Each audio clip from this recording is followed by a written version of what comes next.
a donde sea que yo esté. Tu corazón alcanzaré y una sonrisa en tu mirada. Bună ziua, dragi moșuri! Cred că mă cunoașteți. Eu sunt Moș Crăciun. Vă aduc în fiecare iarnă de Crăciun cadouri și jucării.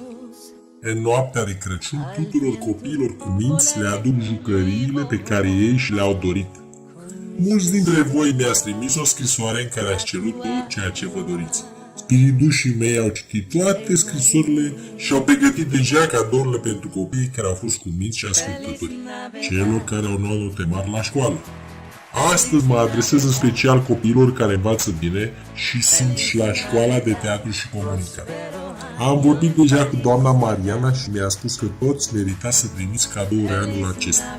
Pentru toți cei care nu au fost suficient de cuminți, le voi aduce anul viitor și lor, cu condiția să învețe mai bine și să-și asculte părinții. Vreau să vă spun câte ceva fiecăruia dintre voi.